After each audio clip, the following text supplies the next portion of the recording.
Welcome to Public Health IT. This will be a lecture on biosurveillance.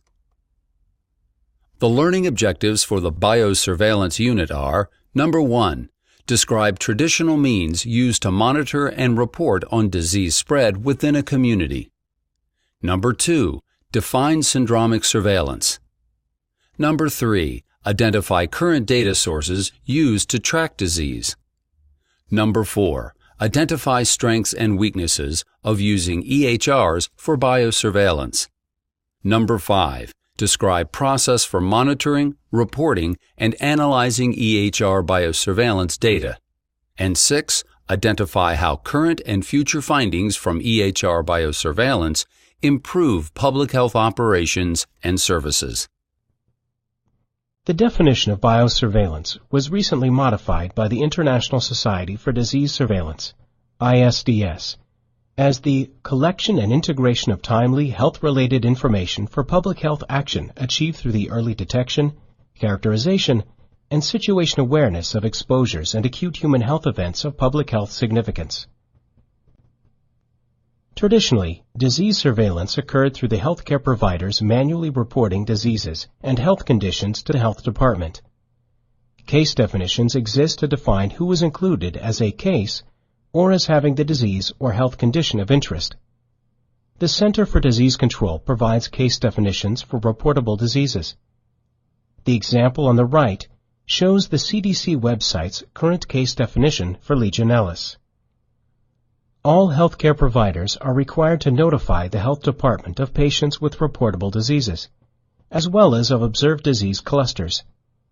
Manual disease reporting historically has low compliance. Manual reporting is typically a slow process, as it often relies on laboratory confirmation. However, this does not mean that traditional surveillance is not important or should eventually get replaced with technological improvements. The NYC Department of Health was first made aware of the presence of H1N1 in New York City when a school nurse reported that there were many students with influenza-like illness. Laboratory confirmations of suspected illnesses are often necessary to make a firm diagnosis. There is limited in-house testing available for some tests, such as the rapid flu tests. The test results are available within a few minutes and can be given back to the patient at the time of visit. However, many tests, especially those requiring a higher level of accuracy, must be done at a commercial laboratory. It may take several days or even weeks to get lab test results back from a commercial laboratory, which reduces the timeliness of disease reporting. Traditional reporting of diseases can be labor-intensive. As you can see from the example below of NYC Department of Health and Mental Hygiene's Universal Reporting Form, there are many fields that must be filled out by the healthcare provider and then sent back to the health department. This task alone can be labor-intensive. On this slide is an example of how diseases are reported to the Department of Health.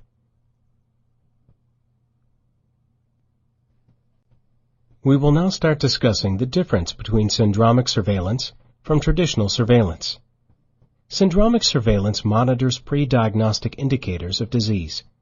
Syndromic surveillance grew in popularity in response to the readiness of any bioterrorism threats and pandemic outbreaks. Syndromic surveillance aims to perform timely, sensitive, and specific surveillance, and ideally will detect outbreaks before an astute clinician. The typical process is described in this diagram. First, data is collected. For example, an electronic health record system captures data, of which select information is then sent to the health department. The health department processes and codes the data into syndromes. A baseline must be established in order to tell what the normal level of the syndrome is in the population. A statistically significant increase above the baseline allows an epidemiologist to identify an outbreak. After identifying an outbreak, the epidemiologist would then sound an alarm by notifying relevant members of the community, such as clinicians, school nurses. Syndromic surveillance has expanded to encompass a variety of new data types. Medication sales, for example, the number of cold medicines sold daily, are used as an indicator for presence of influenza-like illness in a community. We say that the level of data is aggregate, or summarized, because each row of data gives a count of the number of sales of a particular type of medication.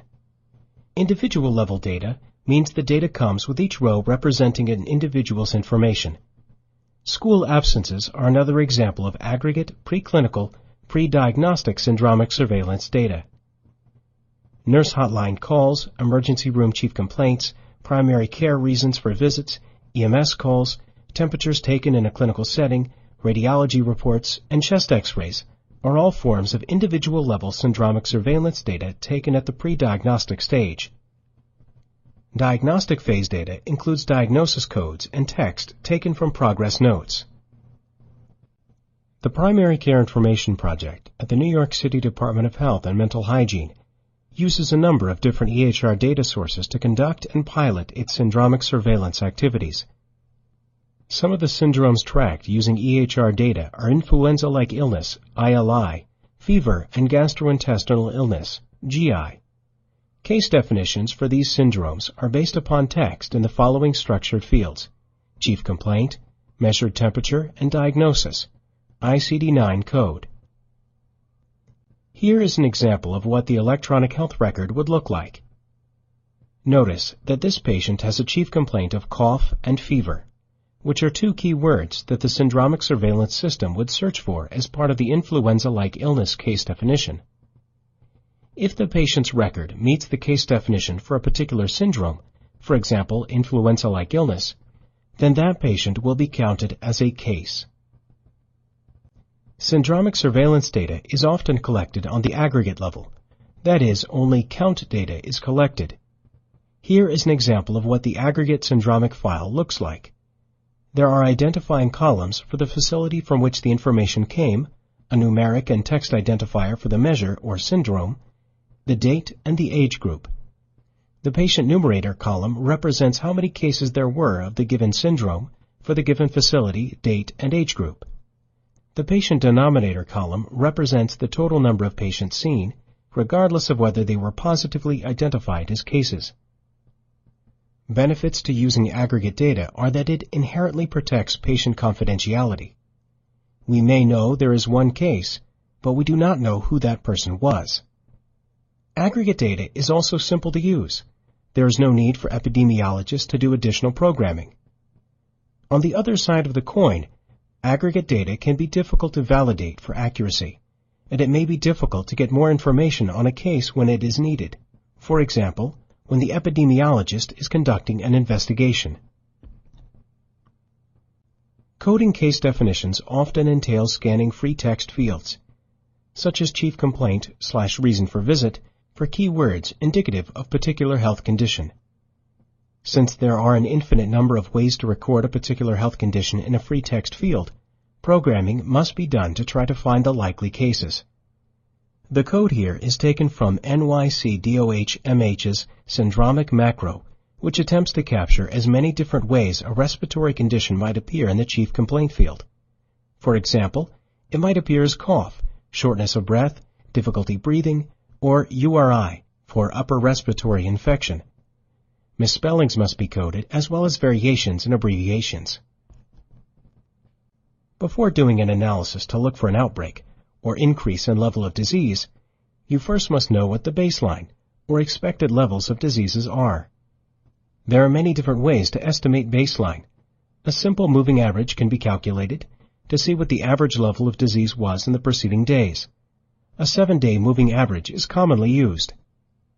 Regression methods may be used to adjust for things like day of week, seasons, current weather, etc.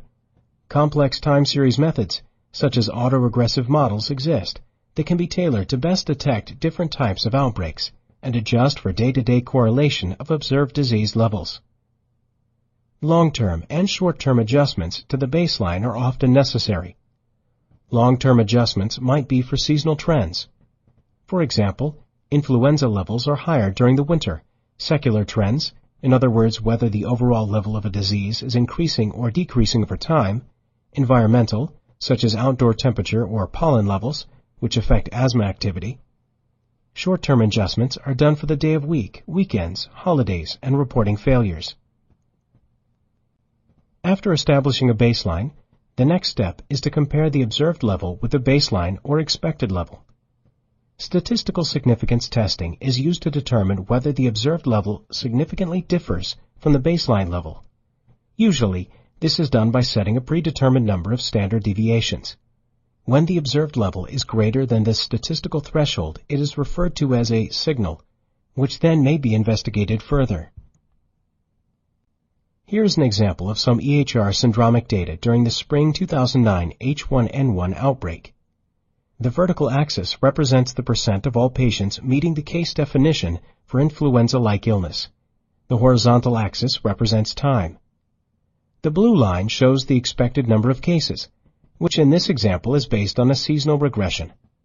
The red lines show the upper and lower thresholds, which in this case are a 95% confidence interval around the expected values. The observed level of the syndrome is plotted each week in green. You can see that there was a sharp increase in the disease level, and for 3 weeks the observed level of influenza-like illness was above the expected threshold. There are several challenges to detecting outbreaks. The accuracy of a surveillance system is how well it can detect outbreaks when they occur with a minimal number of false alarms. Accuracy can be measured by seeing how well a system performs during an actual outbreak, which may be too late or too rarely occurring to provide a good measure of accuracy.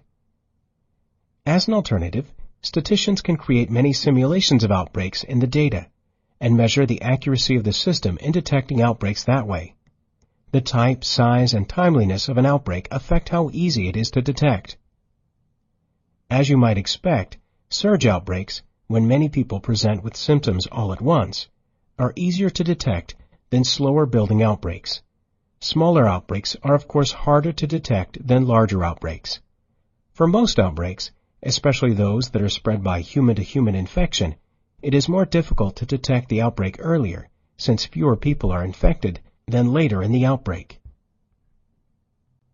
We are now going to transition to how the Department of Health utilized electronic health record surveillance during the 2009 H1N1 pandemic in New York City. This set of maps demonstrates the increase in ILI, influenza-like illness, across NYC in May 2009, based on EHR syndromic surveillance data. The red dots represent ambulatory clinics participating in an EHR syndromic surveillance system. Larger dots represent higher proportions of ILI at the facility. The smallest of the dots are facilities with less than 4% of patient visits related to influenza-like illnesses, ILI. The largest dot represents facilities with over 20% of patients with ILI. The graph on the left-hand side shows the epidemic curve, in blue, and the day of the graph is indicated by the black vertical bar. This map shows the distribution of ILI in NYC on Friday, May 15th. This map shows the distribution of ILI in NYC on Saturday, May 16th. This map shows the distribution of ILI in NYC on Sunday, May 17th. Being Sunday, many clinics were closed. Then on Monday, May 18th, we see many more clinics with a large number, over 20% ILI. Tuesday, May 19th.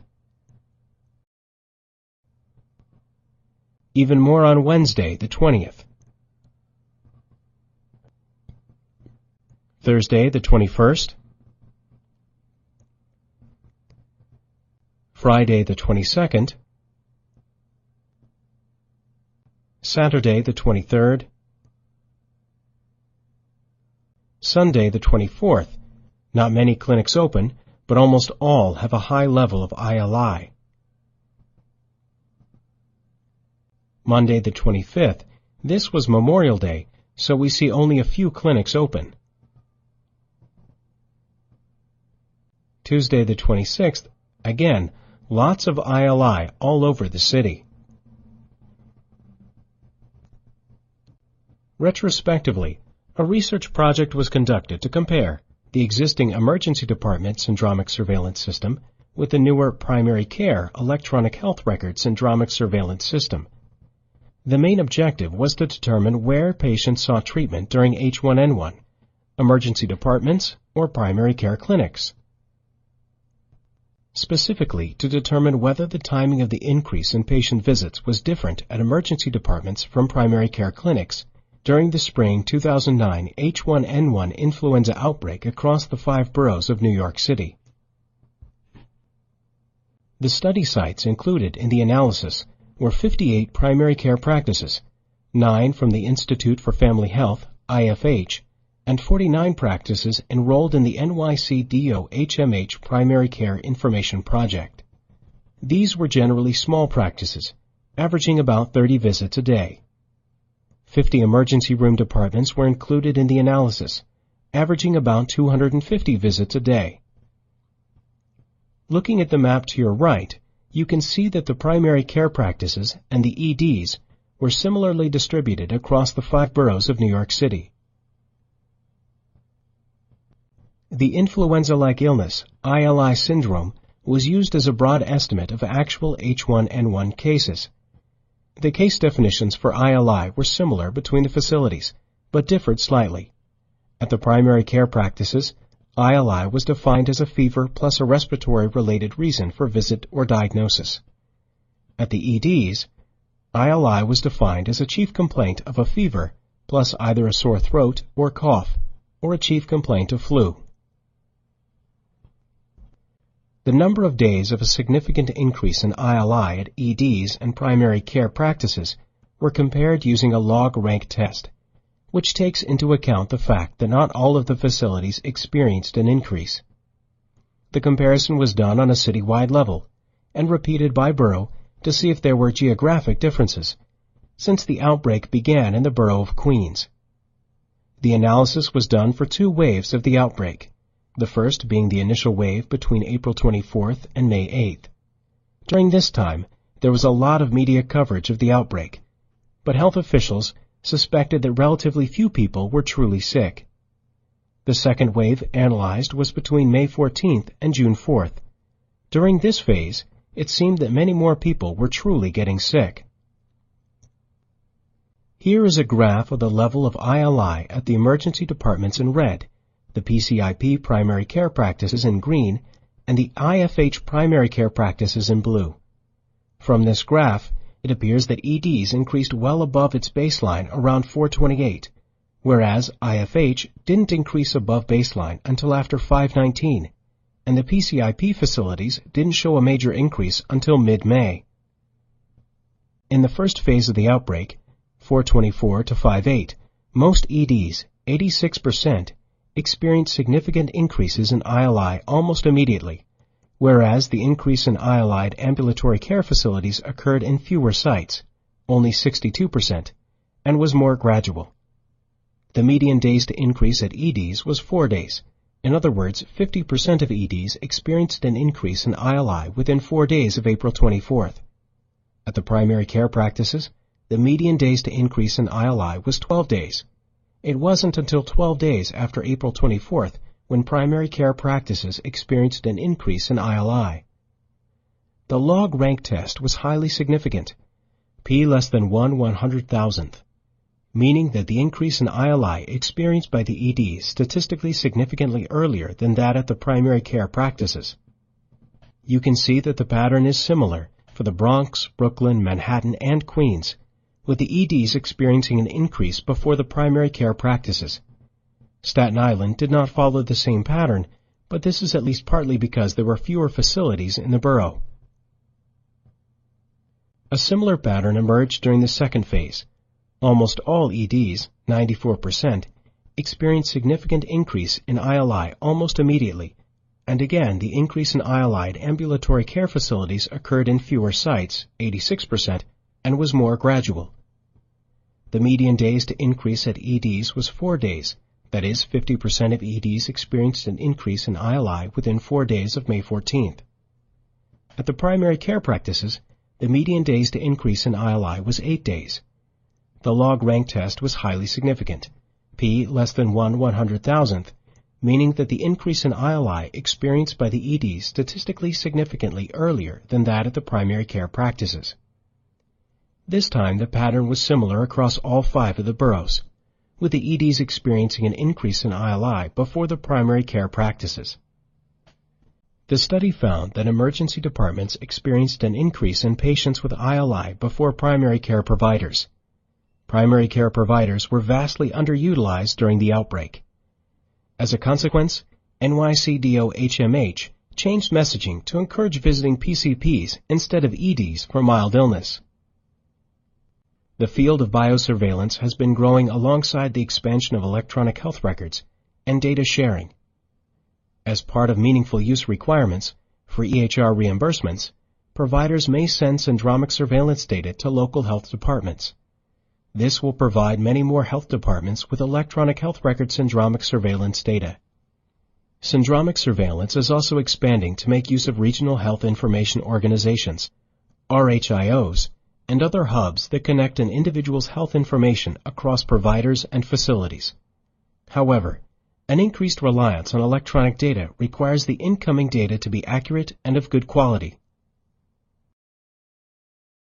The New York City Department of Health and Mental Hygiene have used biosurveillance systems to track disease outbreaks like H1N1 using EHR datasets. Operationally, this represents a new workflow from traditional paper-based reporting requirements for health departments, requiring new analytic procedures. Meaningful use legislation now requires EHR vendors to send syndromic data as required by local health departments. ILI experienced by the EDs statistically significantly earlier than that at the primary care practices. This time the pattern was similar across all 5 of the boroughs, with the EDs experiencing an increase in ILI before the primary care practices. The study found that emergency departments experienced